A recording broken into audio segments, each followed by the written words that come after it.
Comment se libérer émotionnellement d'un pervers narcissique. Bonjour à tous les amis et bienvenue dans cette vidéo. Je suis ravie de vous retrouver. Je me présente, je suis Priscilla Canapel, votre coach spécialisée dans les relations d'emprise. Et aujourd'hui, je sais que vous éprouvez un sentiment d'injustice, au point où vous avez l'impression que cette personne s'en sort. Vous vous sentez détruite, vous êtes en colère contre vous, contre cette personne. Une envie de vengeance ronge vraiment vos émotions au plus profond de vous. Vous voulez vous libérer de cette personne, reprendre le pouvoir et guérir et acquérir une indépendance émotionnelle. Bienvenue dans cette vidéo. C'est pour ça que vous voulez reprendre votre vie en main. Donc je vous invite à vous abonner à cette chaîne, à liker, à partager ces vidéos et à rester vraiment abonné pour vous permettre d'être averti de toutes les vidéos qui pourront vous permettre de vous reconstruire sainement. Pourquoi et comment faire pour vous libérer d'un pervers narcissique? La première étape est la prise de conscience que cette relation ne sera jamais saine, que cette relation ne peut pas devenir top. Elle ne peut pas en fait devenir saine. C'est pas possible, vous pouvez pas attendre que cette personne change. Et même si vous espérez qu'elle change, qu'elle redevienne comme elle était au début de la relation, lors de la période lune de miel, love bombing, c'est pas possible. C'est une illusion qu'elle vous a fait paraître. C'est un mensonge. Et le meilleur moyen pour vous sortir et vous libérer émotionnellement, c'est d'accepter que cette relation ne sera qu'une relation d'emprise, qu'une relation où il y aura toujours des conflits, du contrôle, de la manipulation perverse, du gaslighting et toutes ces choses en fait qui vous ont détruite et qui créent en vous un sentiment d'insécurité, de peur, d'anxiété. Oui, je sais que c'est difficile ce que vous vivez et pour le meilleur moyen pour commencer à vous reconstruire, à vous détacher émotionnellement, c'est déjà d'apprendre à mettre des limites et à les poser. Non, c'est non. Avec un pervers narcissique, vous ne pouvez pas dire oui peut-être, vous ne devez pas oui mais tu... Non, ne lui laissez entrevoir aucune faille, aucune possibilité de prendre le dessus sur vous. Parce que si vous laissez cette personne prendre le contrôle de vos émotions, prendre le contrôle de vos pensées, de ce que vous vibrez, de ce que vous êtes, il va l'utiliser parce qu'il ne veut qu'une chose, vous posséder, vous contrôler, vous détruire. Donc aujourd'hui, on apprend à mettre des limites, on apprend à dire non, on apprend à dire fermement non et on reste ferme, on ne change pas d'avis, on ne se dit pas peut-être, non. Parce que si vous continuez comme ça, si vous laissez cette personne en fait prendre le pouvoir sur qui vous êtes et que vous ne lui mettez pas de limite, ça va être la merde intégrale, ça va être la souffrance, ça va être la colère, vous allez encore souffrir et vous méritez beaucoup mieux qu'une personne qui vous fasse endurer ce qu'elle vous a déjà fait endurer ou ce qu'elle vous fait endurer actuellement. Donc on apprend à mettre des limites, on apprend à se protéger, on apprend à prendre conscience de sa valeur. Et ça va passer par la deuxième étape, booster et travailler votre estime de soi. Parce qu'aujourd'hui, qu'est-ce qui se passe? Comme je l'ai dit, vous vous sentez en colère, vous vous sentez perdu, vous avez peur, vous vous sentez impuissant, vous avez l'impression que vous êtes parfois qu'une merde, désolé de le dire, vous avez l'impression que vous n'êtes pas grand-chose, que vous n'avez plus de valeur, que vous êtes une mauvaise personne et parfois même vous êtes en train de vous poser si ce n'est pas vous, le ou la pervers narcissique. Le problème actuellement, c'est qu'aujourd'hui, cette personne-là, que vous êtes, n'est pas une personne qui vit sainement. Vous êtes dans un mode qu'on appelle tout simplement survivor, c'est-à-dire vous êtes en mode survie. Votre cerveau, pour vous protéger, pour vous garder en vie, s'est mis en mode survie. Donc elle va tout faire pour vous maintenir en survie, pour vous maintenir en vie. Mais si vous restez dans cette relation, si vous ne prenez pas vos distances, si vous ne travaillez pas sur votre estime de soi et votre confiance, et vous allez devoir le faire. Parce que si vous ne le faites pas, ça va être pire en pire. Donc on va reprendre confiance en soi. On va travailler sur la façon dans laquelle en fait on se perçoit. On arrête d'écouter ce que cette personne a dit. On arrête de tenir en fait un discours qui est similaire à ce que cette personne nous a répété continuellement. On va retravailler sur des émotions, retravailler sur la peur, sur la colère, sur la haine. Les émotions telles que la haine, la colère, l'injustice, c'est possible de les utiliser de manière positive, utiliser comme une arme. C'est puissant, c'est phénoménal parce que cette force que vous avez en vous, que vous l'avez, cette flamme-là qui est pour l'instant un peu étouffée par ces énergies négatives du PN, peuvent être réanimées. Et croyez-moi, je le dis sincèrement, j'en suis la preuve vivante parce que oui, j'ai eu affaire à un PN et même à plusieurs, à des personnes toxiques. J'étais détruite, j'étais en colère, je sentais un sentiment d'injustice et la meilleure chose que j'ai faite, c'est de prendre ma vie en main, le courage de me faire accompagner par une personne.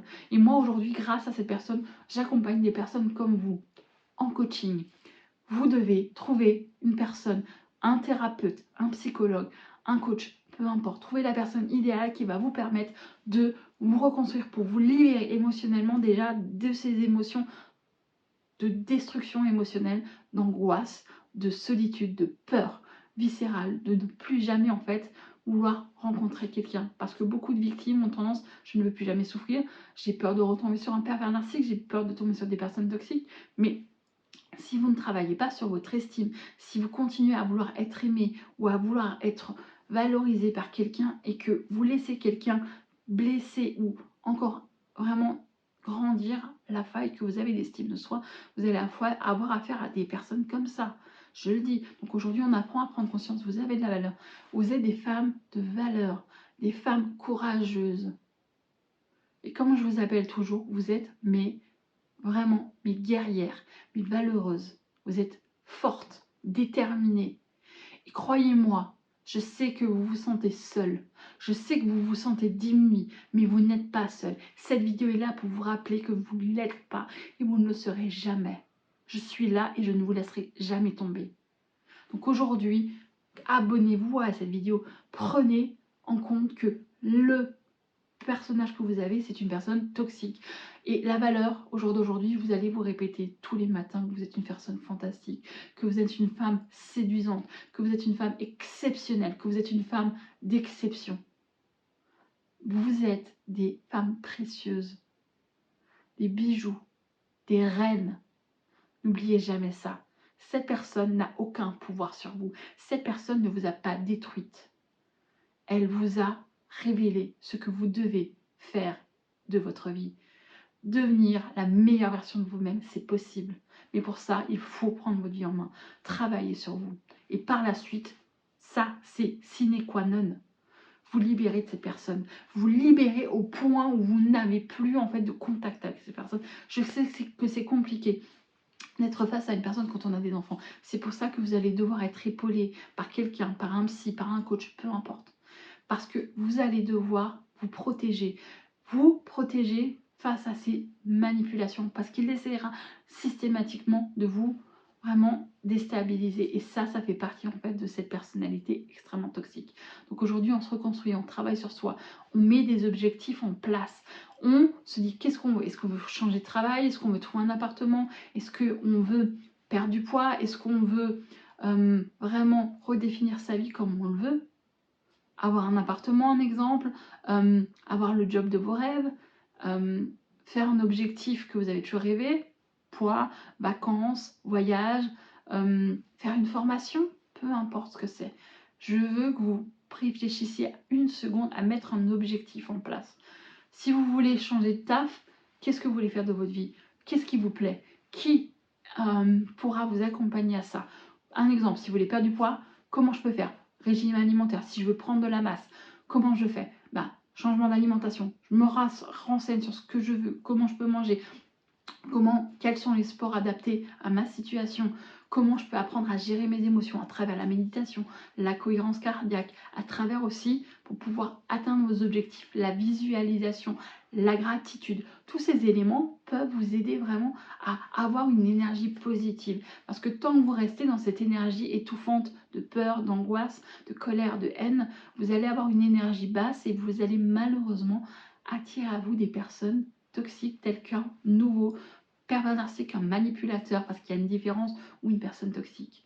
Arrêtez de courir après quelqu'un. Et très souvent, je sais que vous n'avez plus envie d'aimer parce que vous êtes complètement flingué intérieurement, mais vous avez le potentiel de retrouver en fait vos rêves. Tout ce que vous avez laissé de côté, il va falloir le réanimer. Le sport, des activités, vos amis. Vous devez vraiment en fait retrouver la vie que vous aviez, des amis, vous sociabiliser, reprendre confiance en vous. Parce que tant que vous allez continuer à vous isoler, tant que vous allez continuer à rester j'ai peur, je ne veux plus qu'on me fasse souffrir, j'ai peur de tomber, vous allez vibrer et tomber malheureusement sur des personnes toxiques. Donc aujourd'hui, on prend conscience que pour pouvoir sortir émotionnellement de ça, on ne voit plus cette personne, on ne lui parle pas, on prend le temps de connaître en fait ses émotions, on suit une thérapie adaptée à une situation qui est liée aux relations d'emprise pour pouvoir vous reconstruire et on travaille sur le mindset, la confiance en soi, l'estime, la valeur, On se met des objectifs en place qu'on décide, que ce soit perdre de poids, que ce soit changer de boulot, que ce soit trouver le job de vos rêves, que ce soit avoir un voyage, avoir un appartement, peu importe, un objectif en place et vous allez entretenir votre état d'esprit à travers la cohérence cardiaque, les exercices de méditation, la visualisation, les pensées et les affirmations positives. Et ça, croyez-moi, c'est ce que je pratique, c'est ce que j'ai pratiqué, c'est ce qui m'a permis aujourd'hui de me reconstruire après ma relation, après mes relations toxiques, après cette sensation d'être détruite, flinguée, d'être une épave. C'est ce que je pensais de moi. Si moi je peux le faire, vous pouvez le faire encore mieux parce que quand on est inspiré, quand on prend connaissance de sa valeur, de qui on peut sortir et on peut se relever et on peut révéler cette force intérieure et c'est tout ce que je vous souhaite. J'espère que cette vidéo vous a plu. N'hésitez pas à vous abonner, à laisser un message et si vous le souhaitez, vous pouvez prendre un rendez-vous. Vous avez le lien juste en dessous, mais n'oubliez pas que la seule façon de se libérer, c'est de prendre vos distances, c'est de vous protéger, de ne plus réagir face aux attaques, de prendre le temps de descendre et d'examiner ce qu'il se passe, pourquoi cette personne utilise ces techniques, qu'est-ce que vous ressentez comme émotion pour pouvoir tout simplement vous protéger plus facilement.